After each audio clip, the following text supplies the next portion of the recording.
ఓం శాంతి. Murali date 6/5/2024. మధురమైన పిల్లలు, ఈ జన్మలోని పాపాల నుండి తేలికగా అయ్యేందుకు తండ్రికి సత్యాతి సత్యముగా అంతా వినిపించండి మరియు గత జన్మల్లోని వికర్మలను యోగాగ్ని ద్వారా సమాప్తము చేసుకోండి. ప్రశ్న: ఈశ్వరీయ సేవాదారులుగా అయ్యేందుకు ఏ ఒక్క చింత ఉండాలి? జవాబు: మేము స్మృతి యాత్రలో ఉంటూ పావనంగా తప్పకుండా అవ్వాలి అని పావనంగా అయ్యే చింత ఉండాలి. ఇదే ముఖ్యమైన సబ్జెక్ట్. ఏ పిల్లలైతే పావనంగా అవుతారో వారే తండ్రి యొక్క సేవాదారులుగా అవ్వగలుగుతారు. తండ్రి ఒక్కరే ఏం చేస్తారు? అందుకే పిల్లలు శ్రీమతంపై తమ యొక్క యోగ బలముతోనే విశ్వాన్ని పావనంగా తయారు చేసి పావన రాజధానిని తయారు చేయాలి. మొదట స్వయాన్ని పావనంగా తయారు చేసుకోవాలి. ఓం శాంతి. మేము బాబా వద్దకు రిఫ్రెష్ అవ్వడం కోసం వెళ్తామని పిల్లలు తప్పకుండా భావిస్తారు. అక్కడ సెంటర్లకు వెళ్ళినప్పుడు అలా భావించలేరు. బాబా మధుబన్లో ఉన్నారు అని పిల్లలైన మీ బుద్ధిలో ఉంది. బాబా మురళి పిల్లల కోసమే వినిపించబడుతుంది. మేము మధుబన్కు మురళిని వినేందుకు వెళ్తాము అని పిల్లలు భావిస్తారు. మురళి అనే పదము శ్రీకృష్ణుడికి వర్తిస్తుందని అనుకున్నారు. మురళి అంటే ఇంకేదో అర్థము కాదు. పిల్లలైన మీకు ఇప్పుడు బాగా అర్థమైంది కదా. మేము చాలా బుద్ధిహీనులుగా అయిపోయామని భావిస్తారు. తండ్రి అర్థం చేయించారు మరియు మీకు కూడా అనిపిస్తుంది తప్పకుండా మేము చాలా వివేకహీనులుగా అయిపోయాము అని. ఎవ్వరూ స్వయాన్ని ఈ విధంగా భావించరు. ఇక్కడికి ఎప్పుడైతే వస్తారో అప్పుడు నిశ్చయ బుద్ధి కలవారిగా ఉంటారు. తప్పకుండా మేము చాలా బుద్ధిహీనులుగా అయిపోయాము అని భావిస్తారు. మీరు సత్యుగంలో ఎంత వివేకవంతులుగా విశ్వాధిపతులుగా ఉండేవారు. మూర్ఖులు ఎవరైనా అలా విశ్వాధిపతులుగా అవ్వగలరా? ఈ లక్ష్మీనారాయణులు విశ్వాధిపతులుగా ఉండేవారు. వారు ఎంతో వివేకవంతులుగా ఉండేవారు. అందుకే భక్తి మార్గంలో పూజింపబడుతున్నారు. జడమైన చిత్రాలు ఏమీ చెప్పలేవు. శివబాబా పూజన చేస్తారు కానీ వారు ఏమైనా మాట్లాడతారా? శివబాబా ఒక్కసారే వచ్చి మాట్లాడతారు. పూజ చేసేవారికి కూడా ఈ జ్ఞానాన్ని వినిపించేవారు తండ్రి అనేది తెలియదు. శ్రీకృష్ణుడు మురళిని మ్రోగించారని భావిస్తారు. ఎవరినైతే పూజిస్తారో వారి కర్తవ్యము గురించి ఏమాత్రము తెలియదు. కావున ఎప్పటి వరకైతే తండ్రి రారో అప్పటి వరకు ఈ పూజ మొదలైనవన్నీ నిష్ఫలమే అవుతాయి. పిల్లలైన మీలో చాలామంది వేదాలు శాస్త్రాలు మొదలైనవేవి చదవలేదు. ఇప్పుడు మిమ్మల్ని ఆ సత్యమైన తండ్రి ఒక్కరే చదివిస్తున్నారు. తప్పకుండా సత్యముగా చదివించేది ఒక్క తండ్రేనని మీరు అర్థం చేసుకున్నారు. తండ్రిని సత్యము అనే అంటారు. వారు నరుడి నుండి నారాయణుగా తయారు చేసే సత్యమైన కథను వినిపిస్తారు. దాని అర్థము సరిగ్గా ఉంది. సత్యమైన తండ్రి వస్తారు. ఇప్పుడు నరుడి నుండి నారాయణుడిగా అవ్వాలి. కావున తప్పకుండా సత్యుగాన్ని స్థాపిస్తారు కదా. పాత ప్రపంచమైన కలియుగమైతే తయారవ్వదు కదా. కథ వినే సమయంలో మేము నరుడి నుండి నారాయణుగా అవుతాము అనేది ఎవరికీ బుద్ధిలో ఉండదు. ఇప్పుడు మీకు నరుడి నుండి నారాయణుడిగా అయ్యే రాజయోగాన్ని నేర్పిస్తారు. ఇది కూడా కొత్త విషయం ఏమీ కాదు. తండ్రి అంటారు, నేను కల్పకల్పము వచ్చి అర్థం చేయిస్తాను. నేను ప్రతి యుగములోనూ ఎలా వస్తాను? బ్రహ్మ చిత్రాన్ని చూపించి వీరు రథమని మీరు అర్థం చేయించవచ్చు. ఇది వీరి అనేక జన్మల అంతిమ జన్మ.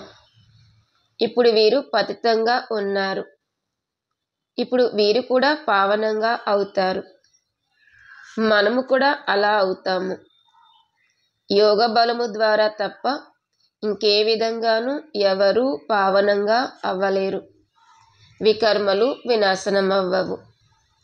నీటిలో స్నానం చేయటం ద్వారా ఎవ్వరూ పావనంగా అవ్వరు. ఇది యోగాగ్ని. నీరు అనేది అగ్నిని చల్లార్చేదిగా ఉంటుంది. అగ్ని అనేది కాల్చేదిగా ఉంటుంది. కనుక వికర్మలు వినాశనం అయ్యేందుకు మరి నీరు అనేది అగ్ని ఏమీ కాదు. అందరికన్నా ఎక్కువగా గురువులు మొదలైన వారిని ఇతనే ఆశ్రయించారు. వీరు శాస్త్రాలను కూడా ఎన్నో చదివారు. ఈ జన్మలో పండితుని వలె ఉండేవారు. కానీ దానివల్ల లాభమేమీ కలగలేదు. పుణ్యాత్మగా అయితే అవ్వరు కదా, పాపాలే చేస్తూ వచ్చారు. బాబా అర్థం చేయిస్తున్నారు, ఎవరైతే తమను తాము పిల్లలుగా భావిస్తారో వారు ఈ జన్మలో ఏ పాపాలు మొదలైన వాటినైతే చేశారో వాటన్నింటినీ తండ్రి సమ్ముఖముగా వచ్చారు. కాబట్టి వారికి పాపకర్మలను తెలియచేయాలి. దాని ద్వారా తేలిక అవుతారు. ఈ జన్మలోని వాటి నుండి తేలిక అయిపోతారు. కానీ జన్మ జన్మాంతరాల పాపకర్మల భారం ఏదైతే శిరస్సుపై ఉందో దాన్ని తొలగించుకోవడానికి మళ్ళీ పురుషార్థం చెయ్యాలి. తండ్రి యోగము గురించి అర్థం చేయిస్తున్నారు. యోగము ద్వారానే వికర్మలు వినాశనమవుతాయి. ఈ విషయాలను మీరు ఇప్పుడే వింటారు. సతయుగంలో ఈ విషయాలను ఎవ్వరూ వినిపించలేరు. ఈ డ్రామా అంతా రచింపబడి ఉంది. క్షణక్షణము ఈ డ్రామా అంతా తిరుగుతూ ఉంటుంది. ఒక క్షణం మరు క్షణంతో కలవదు. క్షణక్షణము ఆయువు కూడా తగ్గిపోతూ ఉంటుంది. ఇప్పుడు మీరు ఆయువు తగ్గిపోకుండా బ్రేక్ వేస్తారు మరియు యోగము ద్వారా ఆయువును పెంచుకుంటారు. ఇప్పుడు పిల్లలైన మీరు మీ ఆయువును యోగ బలముతో పెంచాలి. యోగము విషయంలో బాబా ఎంతో అటెన్షన్ ఇప్పిస్తారు. కానీ కొందరు అర్థం చేసుకోరు. బాబా మేము మర్చిపోతున్నాము అని అంటారు. అందుకే బాబా అంటున్నారు, యోగము అంటే ఇంకేమో కాదు, ఇది స్మృతి యాత్ర. తండ్రిని స్మృతి చేస్తూ చేస్తూ పాపాలు అంతమవుతూ ఉంటాయి. అంతిమ స్థితిని బట్టి గతి ఏర్పడుతుంది. ఈ విషయంలో ఒక ఉదాహరణ కూడా ఇస్తారు. ఒకరిని ఎవరో నీవు గేదెవు అని అన్నారు. దాంతో అతను నేను గేదెనే అని భావించటం మొదలుపెట్టాడు. ఆ తర్వాత అతన్ని ఈ తలుపు నుండి బయటకు రా అని చెప్తే నేను గేదెను కదా, బయటకు ఎలా రాగలను అని అన్నాడట. నిజంగానే గేదెగా అయినట్లు భావించాడు. వారు దీన్ని ఒక ఉదాహరణగా తయారు చేశారు. కానీ వాస్తవానికి అటువంటిదేమీ లేదు. ఇదేమీ యథార్థమైన ఉదాహరణ కాదు. ఎల్లప్పుడూ నిజమైన విషయంపైనే ఉదాహరణను ఇవ్వటం జరుగుతుంది. ఈ సమయంలో తండ్రి మీకేవైతే అర్థం చేయిస్తున్నారో వాటిని మళ్ళీ భక్తి మార్గంలో పండగలుగా జరుపుకోవటం జరుగుతుంది. ఎన్ని మేళాలు మొదలైనవి జరుగుతూ ఉంటాయి. ఈ సమయంలో ఏవైతే జరుగుతూ ఉంటాయో అవన్నీ పండగలు తయారవుతాయి. మీరిక్కడ ఎంత స్వచ్ఛముగా అవుతారు. మేళాలు మొదలైన వాటిల్లోనైతే ఎంత మాలిన్యముగా అవుతారు. శరీరానికి మట్టి పూసుకుంటారు. దాంతో పాపాలు తొలగిపోతాయని భావిస్తారు. బాబా స్వయం ఇవన్నీ చేశారు. నాసిక్లో నీరు చాలా అశుద్ధముగా ఉంటుంది. అక్కడికి వెళ్ళి మట్టి పూసుకుంటారు. దాంతో పాపాలు వినాశనమైపోతాయని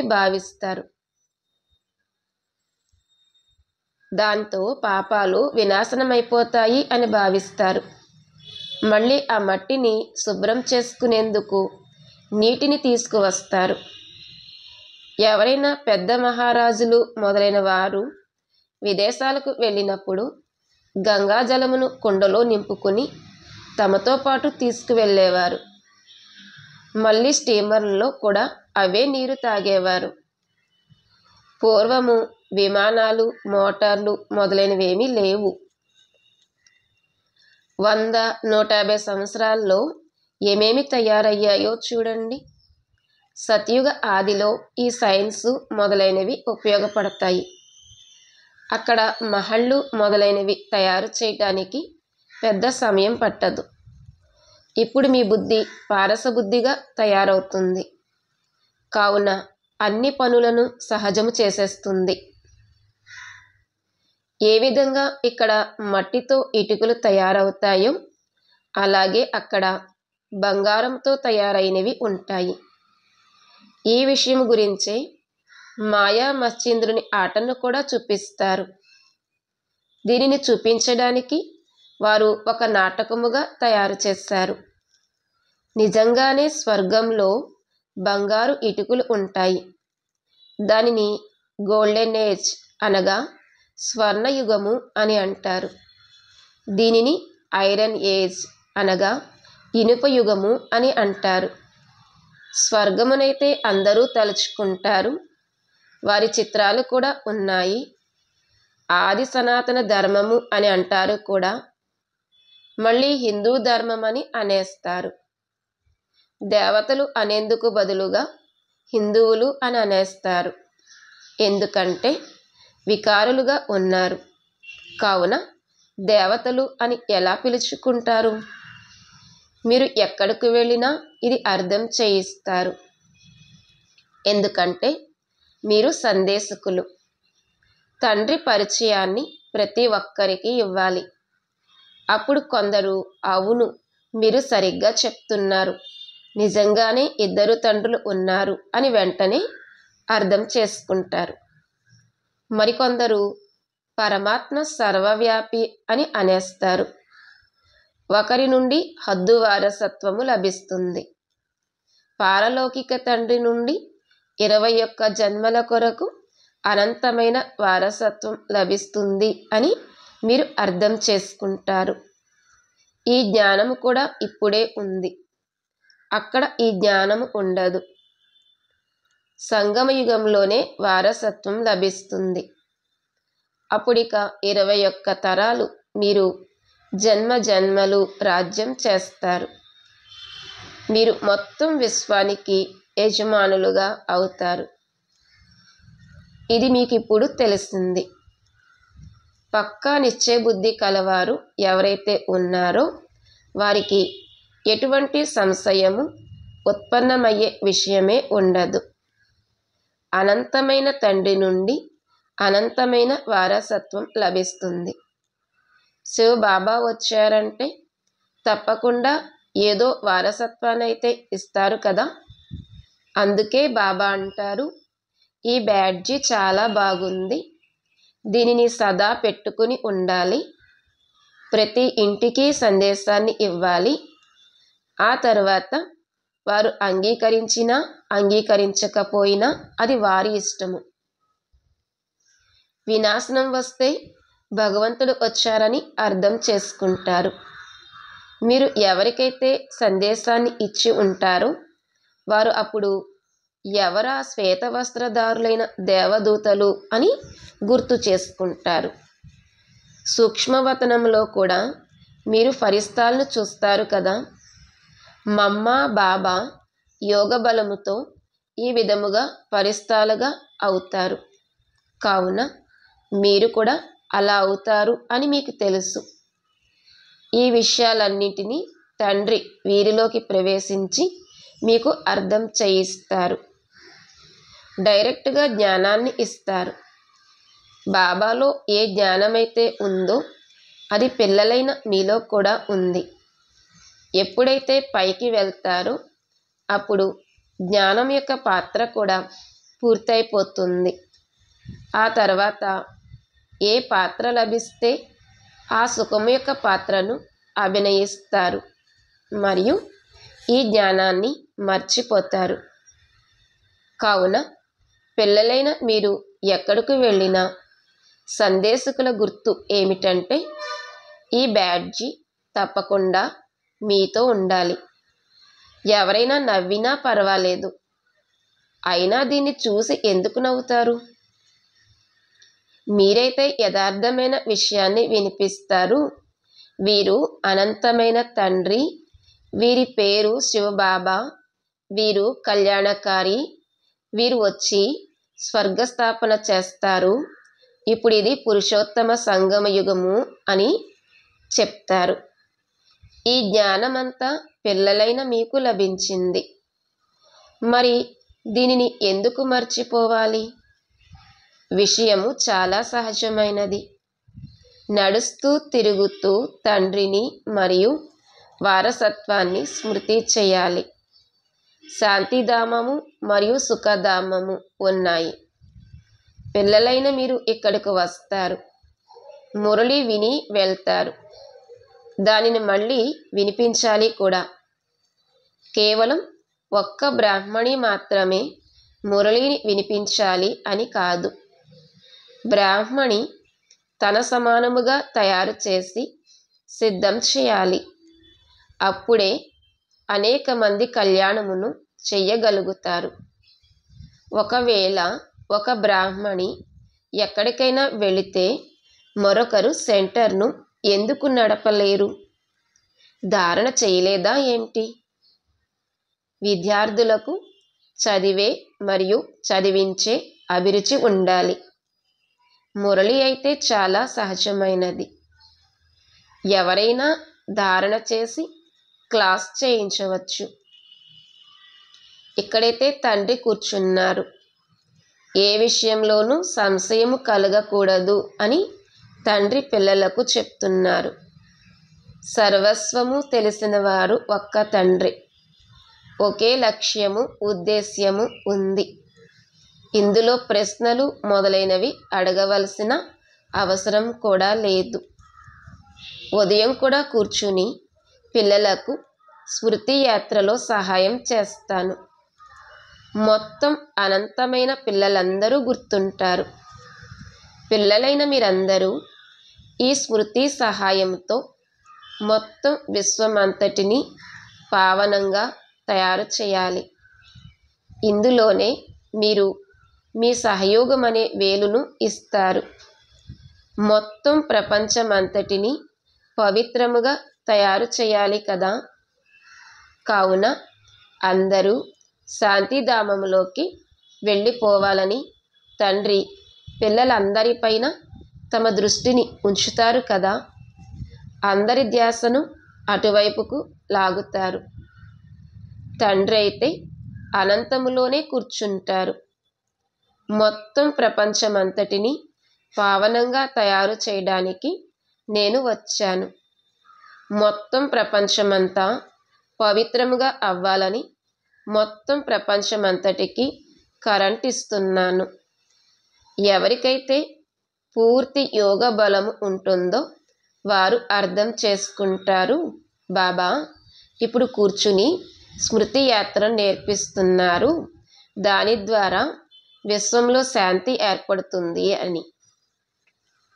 పిల్లలు కూడా స్మృతిలో ఉన్నట్లయితే సహాయం లభిస్తుంది. సహాయకులైన పిల్లలు కూడా కావాలి కదా. ఈశ్వరీయ సేవాదారులు నిశ్చయబుద్ధి కలవారే స్మృతి చేస్తారు. పావనముగా అవ్వటమే మీ మొట్టమొదటి సబ్జెక్టు. అనగా పిల్లలైన మీరు తండ్రితో పాటు నిమిత్తముగా అవుతారు. తండ్రిని పిలవడమే ఓ పతిత పావన రండి అంటూ పిలుస్తారు. ఇప్పుడు వారు ఒంటరిగా ఏం చేస్తారు? సేవాదారులైతే కావాలి కదా. మేము విశ్వాన్ని పవిత్రముగా చేసి మొత్తం విశ్వమంతటిపైన రాజ్యం చేస్తామని మీకు తెలుసు. బుద్ధిలో ఎప్పుడైతే ఈ విధమైన నిశ్చయం ఉంటుందో అప్పుడు నశ ఎక్కుతుంది.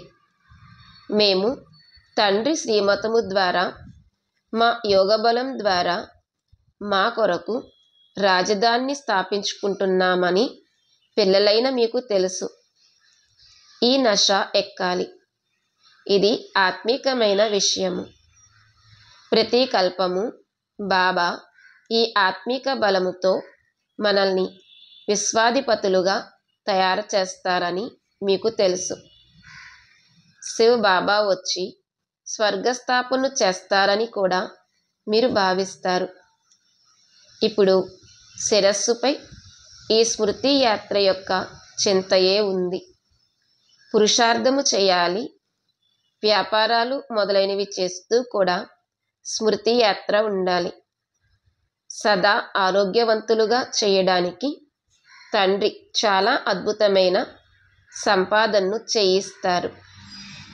ఈ సమయంలో సర్వస్వాన్ని మర్చిపోవలసి ఉంటుంది. ఆత్మలమైన మనం వెళ్తున్నాము. ఆత్మ అభిమానులుగా అయ్యే అభ్యాసమును చేయించటం జరుగుతుంది. తింటూ తాగుతూ నడుస్తూ తిరుగుతూ తండ్రిని స్మృతి చేయలేరా? బట్టలు కుడుతూ బుద్ధియోగము తండ్రి స్మృతిలో ఉండాలి. ఇది చాలా సహజము. 84 జన్మల చక్రము పూర్తయింది అనైతే భావిస్తారు. ఇప్పుడు తండ్రి ఆత్మలమైన మనకు రాజయోగాన్ని నేర్పించడానికి వచ్చారు. ఈ ప్రపంచం యొక్క చరిత్ర భౌగోళము పునరావృతమవుతూ ఉంటుంది. కల్ప క్రితము కూడా ఇలాగే జరిగింది. అది ఇప్పుడు మళ్ళీ పునరావృతమవుతోంది. ఈ పునరావృతం అవ్వడము యొక్క రహస్యాన్ని కూడా తండ్రే అర్థం చేయిస్తారు. ప్రతి ఒక్కరికి డ్రామాలో పాత్ర లభించి ఉంది. దానిని అభినయిస్తూ ఉంటారు. తండ్రిని స్మృతి చేసినట్లయితే సతోప్రధానముగా అవుతారని పిల్లలకు సలహాను ఇవ్వటం జరుగుతుంది. అప్పుడిక ఈ శరీరము కూడా పోతుంది. ఆత్మ అయిన మేము సతోప్రధానముగా అవ్వాలి. ఎందుకంటే తిరిగి ఇంటికి వెళ్ళాలి అని మీ బుద్ధిలో ఇప్పుడు ఇదే ఉంది. సతయుగంలో ఇలా అనరు. అక్కడైతే ఒక పాత శరీరాన్ని వదిలి ఇంకొకటి తీసుకోవాలి అని అంటారు. అక్కడైతే దుఃఖం యొక్క విషయమే ఉండదు. ఇక్కడ ఇది దుఃఖధామము. ఇవి పాత శరీరాలు కావున ఇప్పుడు వీటిని వదిలి తిరిగి తమ ఇంటికి వెళ్ళాలి అని భావిస్తారు. తండ్రిని నిరంతరము స్మృతి చేయాలి. ఆ నిరాకారుడైన తండ్రే జ్ఞానసాగరుడు. వారే వచ్చి సర్వుల సద్గతిని చేస్తారు. నేను సాధువులను కూడా ఉద్ధరిస్తాను అని తండ్రి అంటారు. మీరిప్పుడు ఒక్క తండ్రితోనే యోగాన్ని జోడించండి. ఆత్మలైన మీ అందరికీ తండ్రి నుండి వారసత్వాన్ని తీసుకునే హక్కు ఉంది. స్వయాన్ని ఆత్మగా భావిస్తూ దేహీ అభిమానులుగా అవ్వండి మరియు తండ్రిని నిరంతరము స్మృతి చేయండి. దాని ద్వారా పాపాలు అంతమైపోతూ ఉంటాయి. అచ్చా, మధురాతి మధురమైన సికీలదే పిల్లలకు మాతాపిత బాప్దాదాల ప్రియ స్మృతులు మరియు గుడ్ మార్నింగ్. ఆత్మిక పిల్లలకు ఆత్మిక తండ్రి నమస్తే. ఆత్మిక తండ్రికి ఆత్మిక పిల్లల యొక్క ప్రియ స్మృతులు నమస్తే మరియు గుడ్ మార్నింగ్. ధారణ కొరకు ముఖ్య సారము. మొదటి పాయింట్, మురళిని విని మళ్ళీ వినిపించాలి. చదవడంతో పాటు చదివించాలి కూడా. కళ్యాణకారులుగా అవ్వాలి. బ్యాడ్జీ సందేశకులకు గుర్తు. దీనిని సదా ధరించి ఉండాలి. 2వ పాయింట్, విశ్వములో శాంతిని స్థాపన చేయడానికి స్మృతి యాత్రలో ఉండాలి. ఏ విధంగా తండ్రి దృష్టి అనంతంలో ఉంటుందో, ఏ విధంగా తండ్రి దృష్టి అనంతంలో ఉంటుందో, మొత్తం ప్రపంచమంతటిని పావనంగా తయారు చేయడానికి వారు కరెంటును ఇస్తారు. అలా తండ్రిని అనుసరిస్తూ సహాయకులుగా అవ్వాలి. వరదానము: కర్మ మరియు యోగం యొక్క బ్యాలెన్స్ ద్వారా కర్మాతీత స్థితిని అనుభవం చేసే కర్మ బంధన ముక్తాభవ. వరదానం యొక్క వివరణ: కర్మతో పాటుగా యోగం యొక్క బ్యాలెన్స్ ఉన్నట్లయితే ప్రతి కర్మలో స్వతహాగానే సఫలత ప్రాప్తిస్తుంది. కర్మయోగి ఆత్మ ఎప్పుడూ కర్మ యొక్క బంధనములో చిక్కుకోరు. కర్మ యొక్క బంధనము నుండి ముక్తులుగా ఉండేవారిని కర్మాతీతులు అని అంటారు. కర్మాతీతము అనగా కర్మ నుండి అతీతమైపోవటమని అర్థము కాదు. కర్మ నుండి అతీతము కాదు, కర్మ యొక్క బంధనములో చిక్కుకోవటము నుండి అతీతముగా అవ్వండి.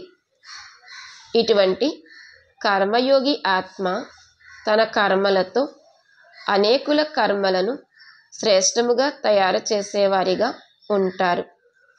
వారి కొరకు ప్రతి కార్యము మనోరంజకముగా అనిపిస్తుంది. కష్టం అనేది అనుభవం అవ్వదు. స్లోగన్: పరమాత్మ ప్రేమయే అలారం గంట, అదే అమృతవేళ లేపుతుంది. పరమాత్మ ప్రేమయే అలారం గంట, అదే అమృతవేళ లేపుతుంది. ఓం శాంతి.